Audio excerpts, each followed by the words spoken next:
How do you get companies to move to Connecticut and taxpayers from moving out? Right now on Face the State, an exclusive interview with Governor Lamont's choice to run the Department of Economic Development, David Lehman.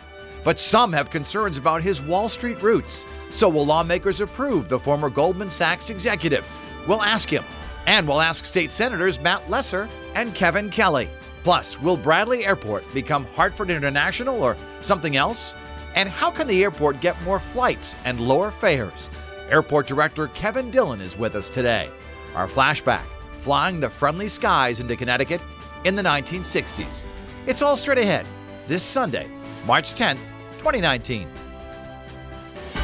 From Eyewitness News, Connecticut's most watched local political program, this is Face the State.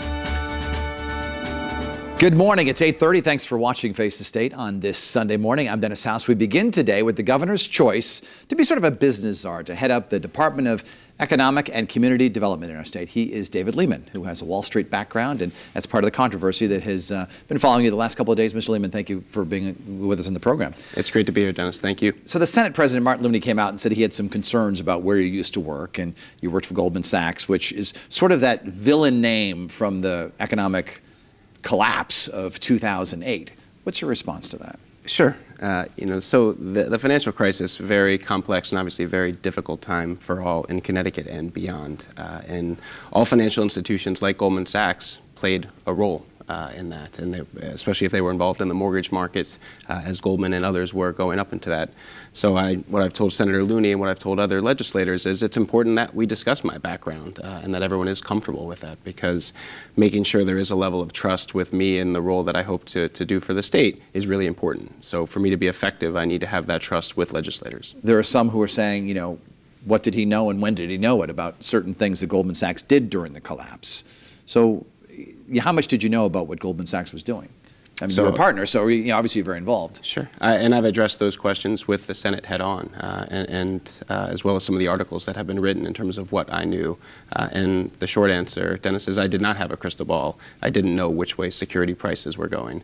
I was playing a leadership role in the business at the time, but I've always operated with integrity and in good faith in all that I've done, and I hope to bring that to the state. What is your message today to those Democratic senators who are watching this program and they need to be convinced? My message is, I'm here for the right reasons. I want to help, and I want to help Governor Lamont and establish and ultimately succeed in his agenda as it relates to getting the state growing again, getting jobs again in the state, and I feel like I can be useful in that. And my background is what my background is, but I have a lot of relevant experience in the business industry that I hope that I can channel in the right way here for the state. Let's talk about this a little bit, because you seem very enthusiastic about the state of Connecticut, and you approached Governor Lamont through a friend, correct? How did that all go down? I did. So after the election, the more I learned about the governor and his message, really two parts. One, the job growth and the economic growth that he's so focused on. And then secondly, his style, his collaborative, very results-oriented, very pragmatic. The more I learned about the governor, the more I liked his style, and I believe he can be very successful here for the state. So as a result of that, I reached out and offered up my services to see if I could be useful for him and what he's trying to accomplish. In your judgment, why is it that companies aren't tripping over themselves to come here? I think there's a couple reasons, and it's a very complex, long answer, so I'll try to be as brief as I can here. I think there is a perception that the state is not a hospitable business environment, and I think that perception's built up over the course of 5-10 years, arguably even longer. I think some of that's a function of the fiscal instability, the tax increases that have happened. I think when you're trying to encourage investment and encourage business, instability is not a good thing. So I think that has been part of what's happened out there.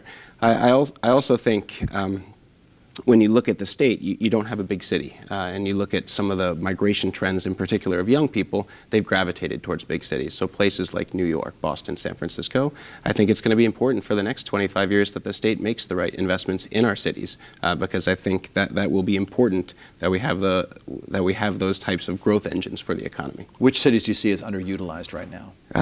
There's many of them, but off the top of my head, I think Stamford, Hartford, New Haven, 1, 2, and 3 as being tremendous opportunities where we can continue to build, and hopefully the Connecticut of tomorrow has a 300,000, 400,000, 500,000 person city or beyond. And how do you get that those cities to grow?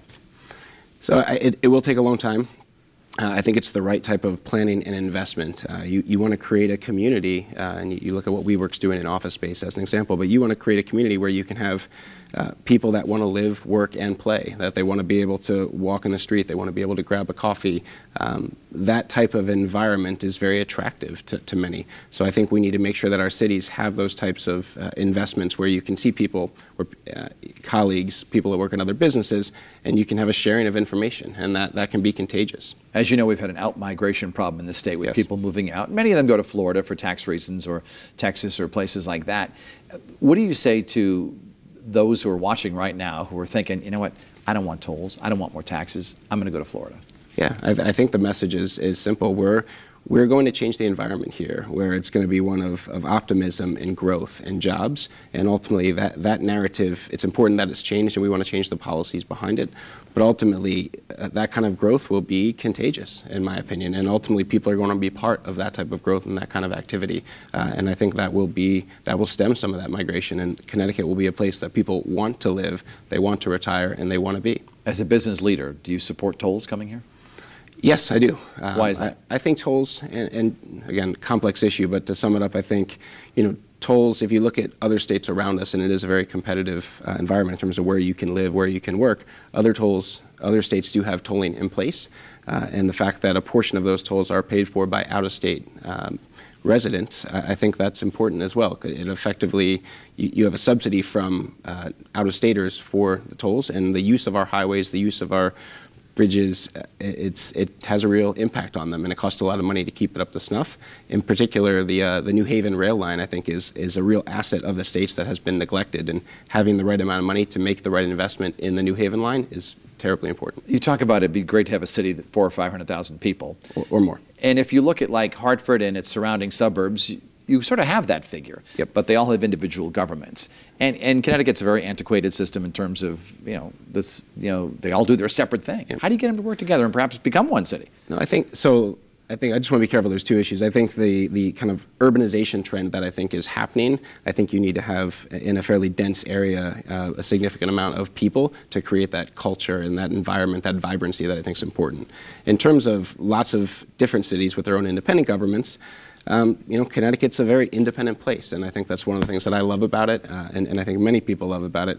I think over time, as cities will reap the benefits of working together and collaborating, I think you'll see more and more of that. Cities working together for the collective benefit, but it's going to take some time, especially because we've done things a certain way for a very long time. Do you actually see hordes of people moving here once things are changed? Yeah, I'm optimistic. I think if you don't underestimate the positive momentum and the power of that positivity. I think ultimately if people see growth and they see that things are changing and that we're on an upward trajectory, I think people are going to want to be here, and they're certainly going to want to stay here. A little bit later in the program, we're talking about improving transportation, namely at Bradley Airport this week. And how important is improving transportation in our state? And in your view, what's wrong with it right now, our system? Transportation is incredibly important. I mean, it goes hand in hand with economic growth. I provided some testimony earlier this week, for the transportation panel that discussed tolling, but having the ability for rail, non-congested highways, the ability to have air traffic, airlift that's appropriate, that is what makes the economy go. I mean, simply put, time is money, and the more people are caught up in congestion, the less productivity they're going to have, and that's the bigger impact to our economy. So having strong air, rail, roads, and ultimately potentially in the water as well. And Very briefly, important. Bradley Airport, biggest airport between LaGuardia and Boston. How do you make it bigger?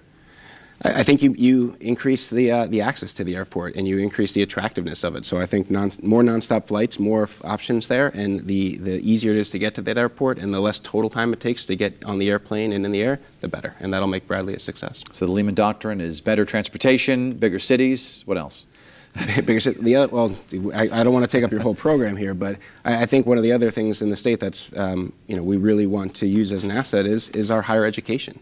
I mean, we have some significant institutions of higher education in the state. To really leverage off them, and the IP and research that's coming off of them will be very important for the Connecticut of tomorrow. David Lehman, thank you very much. When we come back, we're going to be talking to 2 state senators. We'll ask them what they think about voting for you. And we welcome you to watch past editions of Face the State right here on our YouTube channel or the app.